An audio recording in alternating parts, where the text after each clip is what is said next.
C'est le golf de Pont-Royal dans le sud de la France qui accueille la première édition de l'Obs Open de Provence. Soyez les bienvenus. Bonjour, on va vivre dans un instant le résumé de cette première édition de l'Obs Open de Provence. Je vous l'ai dit, le golf de Pont-Royal sur un parcours dessiné par CV Ballesteros, le seul parcours dessiné par CV en France qui nous offre cette première édition. Alors nous sommes à 4 tournois avant la grande finale à Ras El Khaimah.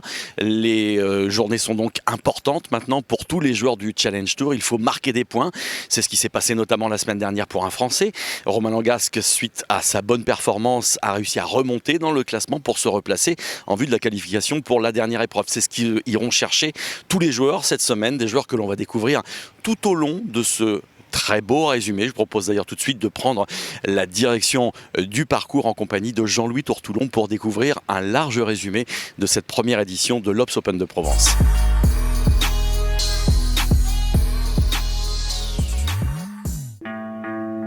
C'est le grand retour d'un tournoi professionnel masculin au Golf International de Pont-Royal.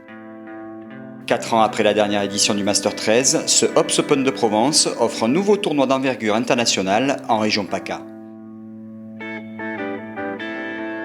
Ce projet a démarré il y a 1 an sous l'impulsion de Julien Nazarian, un chef d'entreprise marseillais. Je suis passionné de sport et passionné de golf en particulier et j'ai eu cette idée il y a 1 an de créer une nouvelle étape du Challenge Tour dans le sud de la France puisque nous n'avions plus de tournoi depuis une vingtaine d'années et je suis très heureux puisque ça y est, nous y sommes grâce au groupe Obs, grâce au golf de Pont-Royal et bien sûr au Challenge Tour. C'est la première édition de l'Obs Open de Provence. On est ravis que ça puisse arriver sous un temps exceptionnel. La ville de Malemort, où se situe le Golf International de Pont-Royal, a également joué un grand rôle dans la mise en place de ce tournoi. J'en profite pour remercier Madame le maire qui a été très positive sur le projet dès le départ. Je sais qu'elle apprécie beaucoup le sport et puis elle a décidé de soutenir le retour d'un événement européen dans le sud et dans sa commune, donc je la remercie vivement. Cette épreuve du Challenge Tour a pu voir le jour grâce au soutien de Obs Group qui est devenu le partenaire titre.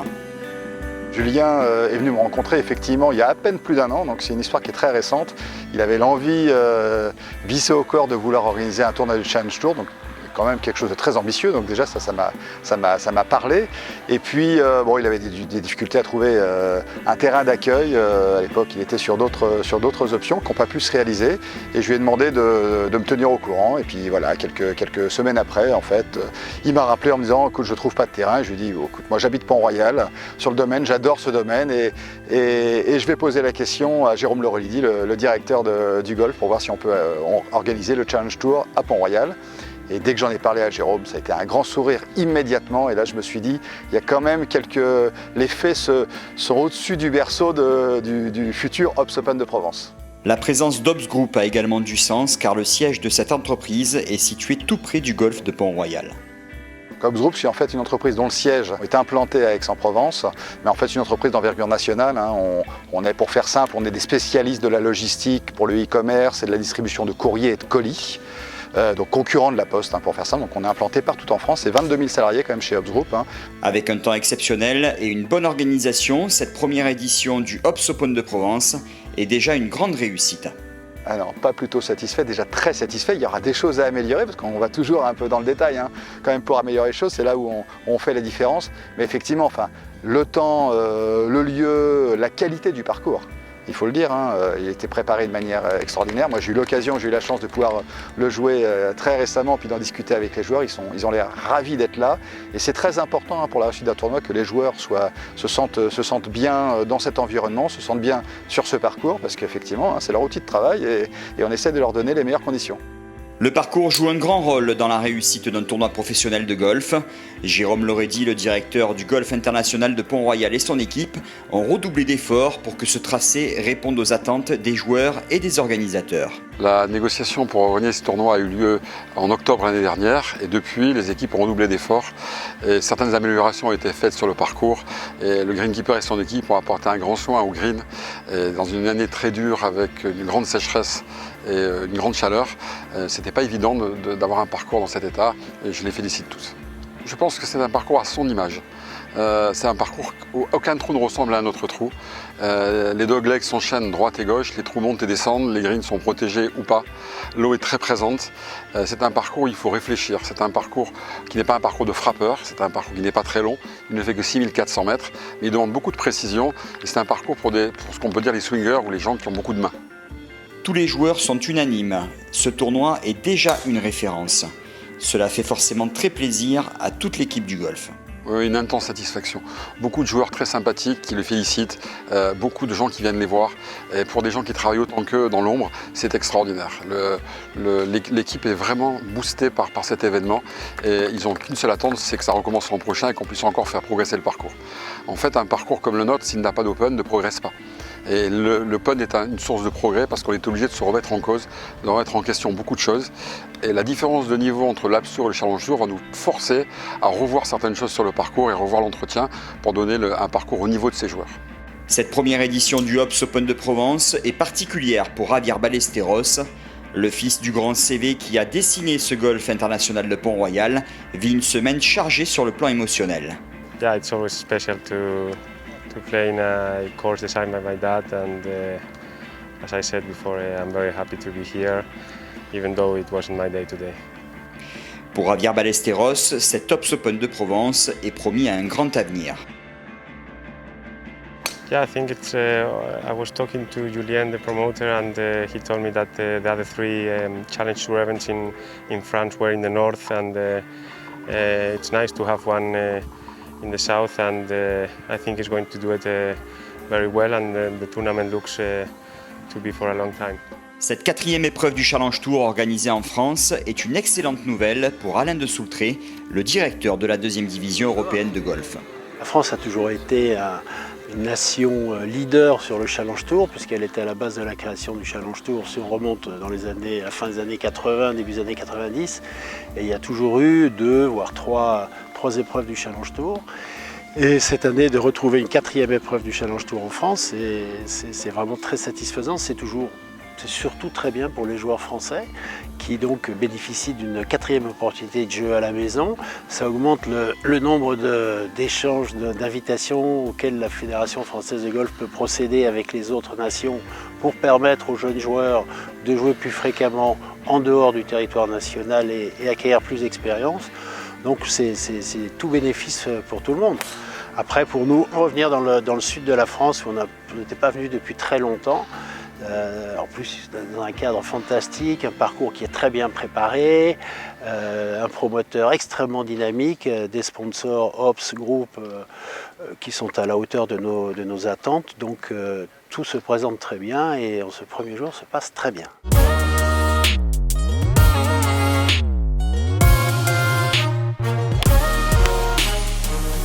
Avant le coup d'envoi officiel de cette nouvelle épreuve du Challenge Tour, 2 Pro-Am sont organisés le mercredi. Les joueurs amateurs peuvent défier le parcours de Pont-Royal en compagnie des meilleurs golfeurs de l'antichambre du circuit européen.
Les conditions de jeu sont parfaites pour cette première journée de l'Hops Open de Provence. Javier Ballesteros va être broyé par le parcours dessiné par son père. L'Espagnol, qui n'avait plus joué de tournoi du Challenge Tour depuis 2016, concède 2 triples bogeys au 13 et au 6. Il rend une carte de 80 plus 8 et n'a plus aucune chance de passer le cut.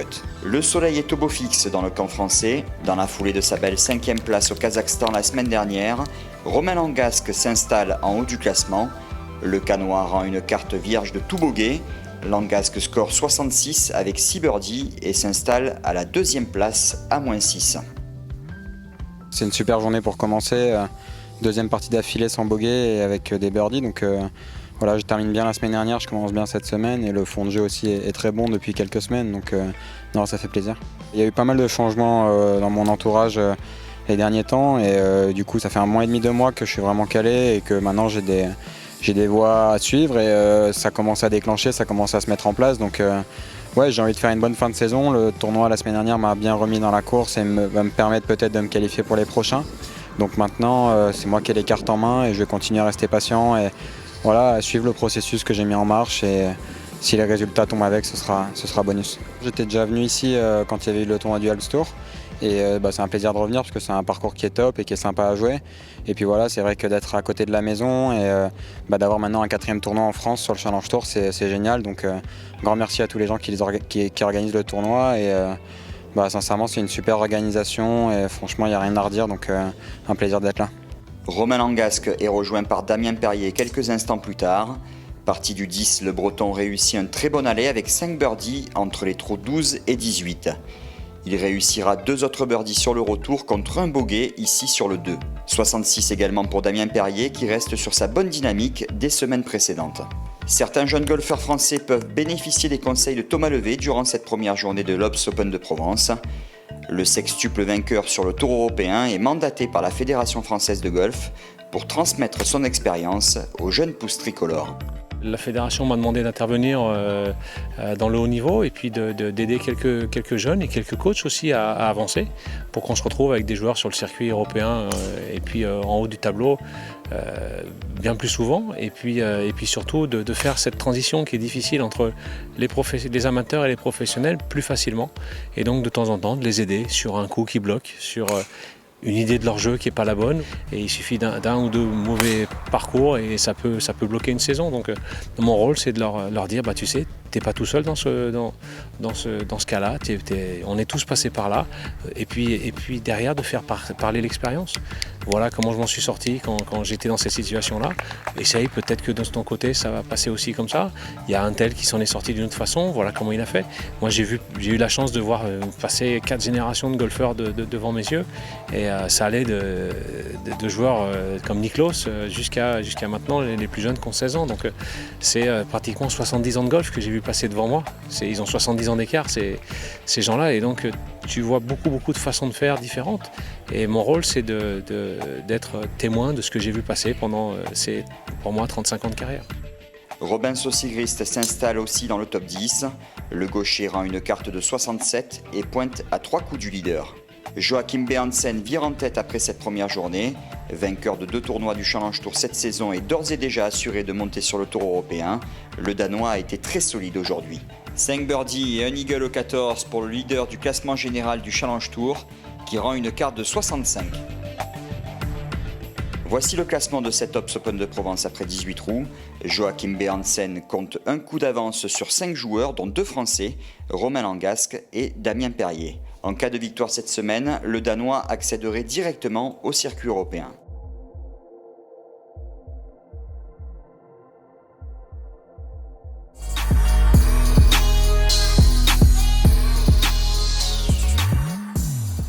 Toujours un beau soleil et pratiquement pas de vent pour ce deuxième tour de l'Obs Open de Provence.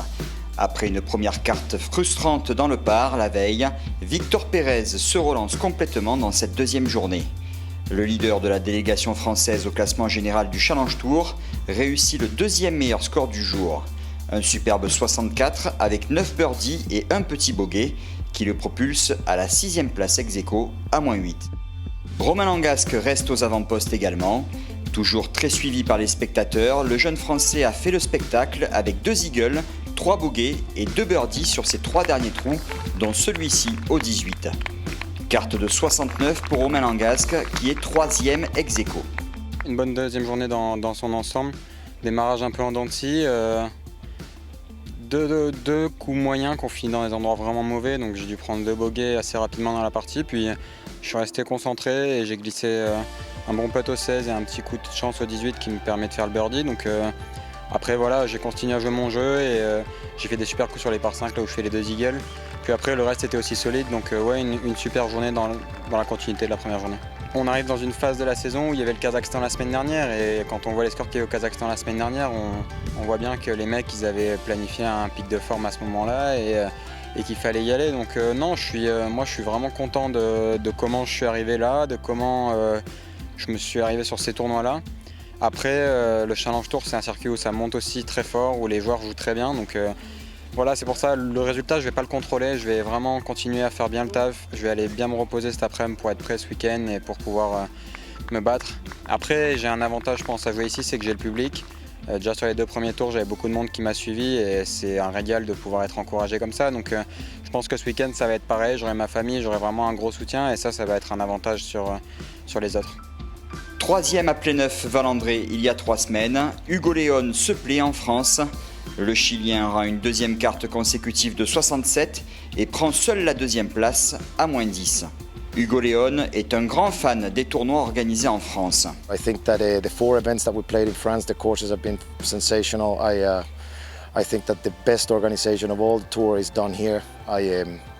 There's more people working. There seems to be a very, very strong care for the tour and the tournaments, which is, it's always very nice when we're playing on a tournament and we see that people are supporting it and they really enjoy watching us play, which is, our dreams for most of us here at least.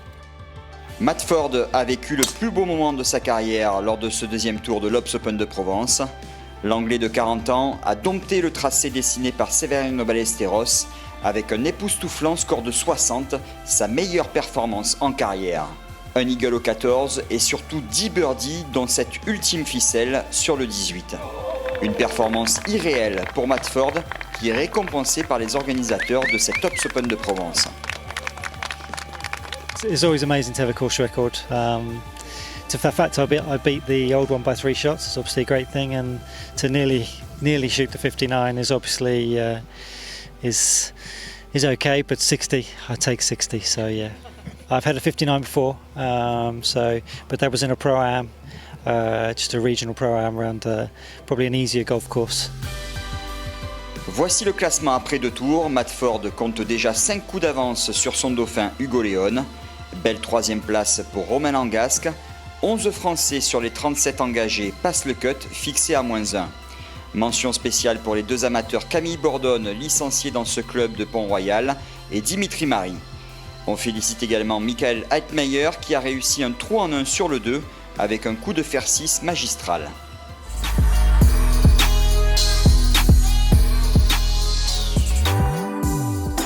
Le Mistral fait son apparition pour cette 3e journée du Obs Open de Provence avec des rafales à plus de 60 km/h. Ces conditions vont considérablement gêner les joueurs et particulièrement Matt Ford. L'Anglais concède 3 bogeys sur ses 4 premiers trous. Seulement 2 birdies à l'aller, dont celui-ci sur le 9. Le nouveau recordman du parcours avec sa fabuleuse carte de 60 joue 76 aujourd'hui, soit 16 coups de plus que la veille. Malgré cette contre-performance, Matt Ford reste au contact du leader. Grosse désillusion également pour Hugo Léon. Le Chilien qui aime jouer dans le vent a souffert aujourd'hui avec notamment un triple bogey sur le 18. Hugo Léon plonge à la 8e place du classement à -8. Romain Langasque s'en est bien sorti dans ces conditions venteuses. Le Français passe l'allée en 35 grâce notamment à ce birdie sur le 9. Romain Langasque rend une carte de 71 et prend la 5e place à -10 total. J'ai fait une journée très solide où j'ai vraiment joué solide du début à la fin et je me suis créé pas mal d'opportunités de birdie malgré le vent. Donc non, je me suis fait aucune frayeur, j'ai fait une petite erreur au 16, malheureusement j'étais très près du green et sur un lie sec et je me mets au mauvais endroit, donc un bogey un peu idiot, mais sinon tout le reste c'était vraiment vraiment ce que j'attendais de moi aujourd'hui, quoi. J'ai presque joué plus propre qu'aujourd'hui que les 2 premiers jours, donc voilà, j'ai eu beaucoup d'opportunités de birdie, j'ai pris beaucoup de green et j'ai mis quelques putts importants, donc ça a été la clé aujourd'hui. Après, c'est un parcours qui est fait aussi pour être joué comme ça, et donc c'était cool. Sincèrement, déjà, c'est le tournoi en France où j'ai vu le plus de monde, même s'il y a beaucoup de monde en France en général.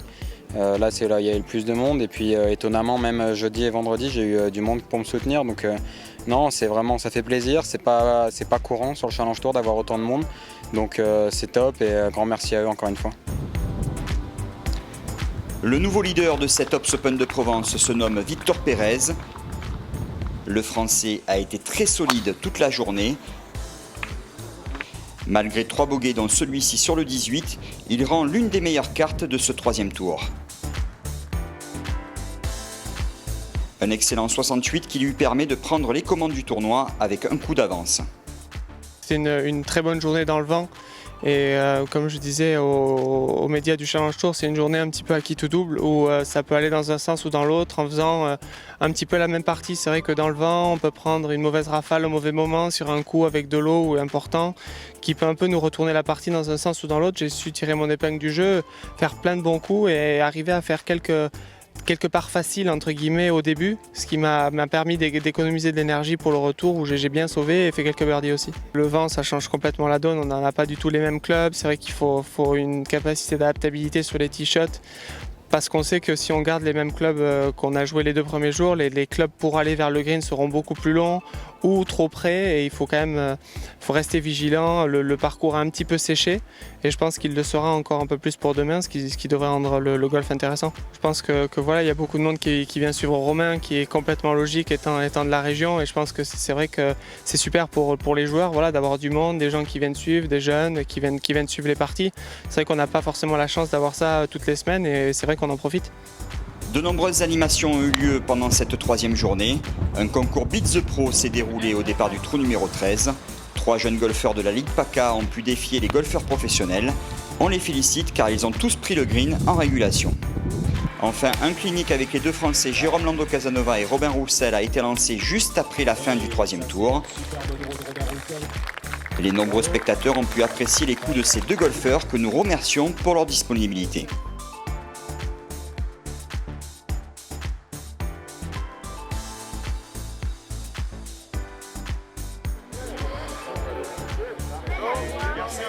Voici le classement après 54 trous. Victor Pérez compte un coup d'avance sur 3 joueurs. Le golfeur originaire de Tarbes tentera de remporter son 2e titre sur le Challenge Tour après sa victoire au Challenge d'Espagne l'année dernière. Romain Langasque est seul 5e à moins 10 total.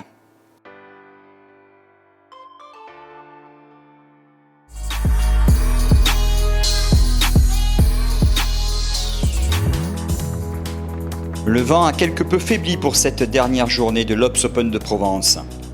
Les conditions de jeu sont quasi parfaites et le public répond présent avec près de 2000 personnes aujourd'hui. Sur son tee-shot du trou numéro 1, Romain Langasque colle sa balle contre un arbre. Le Français ne trouve pas le green et concède son premier bogey de la journée. Il va réagir en champion immédiatement avec 2 birdies consécutifs au 4 et au 5 et surtout cet eagle au 7.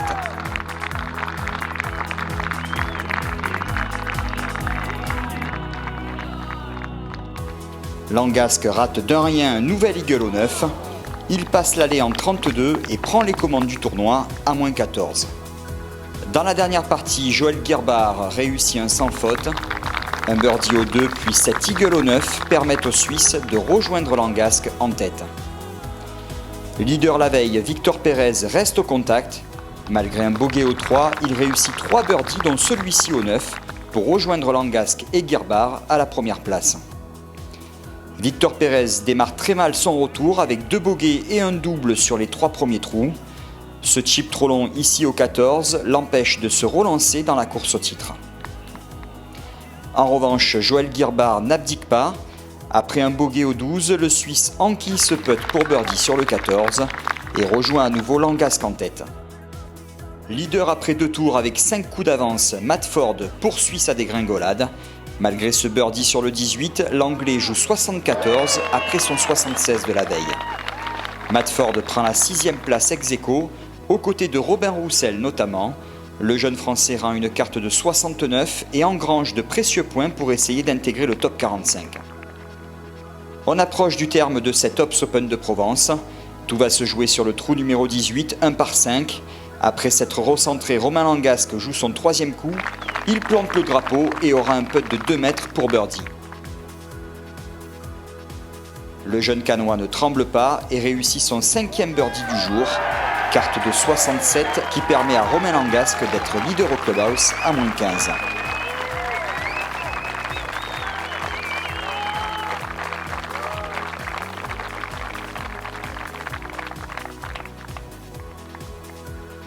Seul Joël Guirbard peut encore inquiéter le Français. Le Suisse a un chip délicat et reste dans le rough. La victoire ne peut plus échapper à Romain Langasque. Guirbard rate son premier putt et concède un double bogey sur ce dernier trou. Le Suisse doit partager la 2e place avec le Suédois Joel Sjöholm. Victor Pérez rend une carte de 74 et doit se contenter de la 4e place aux côtés du Chilien Hugo León. C'est donc Romain Langasque qui remporte cette première édition du Ops Open de Provence. Première victoire chez les professionnels pour le jeune homme de 23 ans qui se relance totalement dans la course au top 15 du classement général du Challenge Tour. Je suis super content, c'est incroyable. Franchement, je suis super heureux de ce que j'ai fait, de la façon dont j'ai joué aujourd'hui et de la façon dont j'ai joué cette semaine. Voilà, c'est ma première victoire chez les pros. On a l'impression d'être si loin et en fait, ça vient si vite, donc non, je suis super content. Il y a eu pas mal de changements autour de moi en cours d'année dernière et voilà, des petites choses que j'avais pas encore autour de moi et qui me permettaient pas d'aller voir plus haut. Et voilà, on a mis plein de choses en place, j'ai travaillé et j'ai été assez patient les dernières semaines. Et voilà, c'est arrivé ici, devant le public français, devant ma famille, devant plein de gens et je suis super heureux.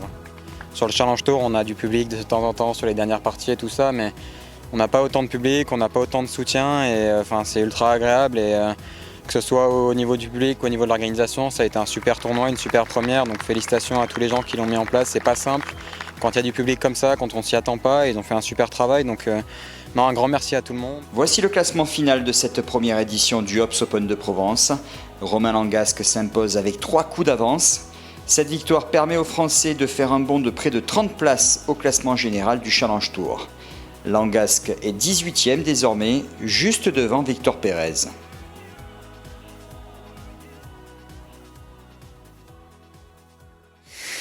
C'est une très belle première édition de ce Ops Open de Provence que nous avons vécu ensemble. On vous donne rendez-vous évidemment pour la fin de saison très rapidement en Irlande pour la prochaine étape de cette Road to Ras El Khaimah. Et puis justement, je vous en parle, Ras El Khaimah, ce sera la grande finale d'ici environ 4 semaines. Nous serons sur place pour vous faire vivre au quotidien tous ensemble les résultats de ce Challenge Tour et savoir enfin qui va pouvoir accéder au Graal, à savoir une carte sur le Tour européen. On va remercier évidemment toutes les équipes du golf de Pont-Royal et féliciter à nouveau les organisateurs de cette première édition du Ops Open de Provence qui vous donne rendez-vous l'an prochain ici sur ce golf de Pont-Royal.